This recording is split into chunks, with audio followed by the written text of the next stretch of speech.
হুগলি জেলা পরিষদের মৎস্য এবং প্রাণী সম্পদ দপ্তরের ব্যবস্থাপনায় এবং মাননীয় মুখ্যমন্ত্রী মমতা বন্দ্যোপাধ্যায়ের উদ্যোগে হুগলি জেলাতে বর্তমানে মৎস্য চাষিদের মৎস্য বিতরণ করা হচ্ছে। 117 জনকে মৎস্য বিতরণ করা হয় 50 কেজি করে। এছাড়া মাছের খাবার ও চুন বিতরণ করা হচ্ছে। প্রাণী সম্পদ দপ্তরের পক্ষ থেকে 18টি ব্লকে প্রতি ব্লকে 100টি করে ছাগল দেওয়া হচ্ছে। এর একটাই উদ্দেশ্য, মানুষকে স্বাবলম্বী করে তোলা বলে জানান জেলা পরিষদের মৎস্য প্রাণী সম্পদ দপ্তরের কর্মাধ্যক্ষ নির্মাল্য চক্রবর্তী। আসুন তিনি কি বলছেন শুনে নেওয়া যাক। চুঁচুড়া থেকে প্রবীর ঘোষালের রিপোর্ট। জেলা পরিষদের পানি সম্পদ এবং মৎস্য দপ্তর থেকে আমরা প্রান্তিক মানুষের সঙ্গে সবসময় থাকি। বর্তমানে হুগলি জেলার পানি সম্পদ দপ্তর থেকে ছাগল দেওয়া হচ্ছে 18টা ব্লকে।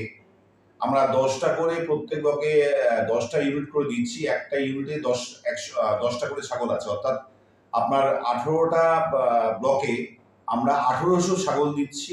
প্রান্তিক মানুষ যাতে তাদের নিজের পায়ে দাঁড়াতে পারে, স্বাবলম্বী হতে পারে, এটা সেলফ হেল্প গ্রুপকে দেওয়া হচ্ছে। আর হুগলি জেলা পরিষদের মৎস্য দপ্তর থেকে বর্তমানে কম্পোজিট ফিশ কালচার বলে একটা প্রকল্প চলছে, যেখানে আমরা 117 জন ব্যক্তিকে, অর্থাৎ 117 জন ব্যক্তিকে আমরা দিচ্ছি হচ্ছে 50 কেজি করে মাছ, 750 কেজি খাবার এবং সঙ্গে চুন দেওয়া হচ্ছে।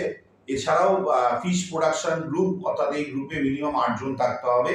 এরকম 48টা গ্রুপকে আমরা হুগলি জেলার 18টা ব্লকে 48টা গ্রুপকে 50 কেজি করে মাছ, চুন এবং তার সঙ্গে খাবার, মাছের যে সার আছে সেই সার দেওয়া হচ্ছে।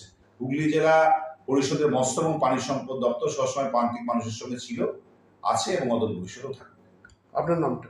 আমি নির্মাল্য চক্রবর্তী, হুগলি জেলা পরিষদের মৎস্য এবং পানি সম্পদ দপ্তরের কর্মকর্তা।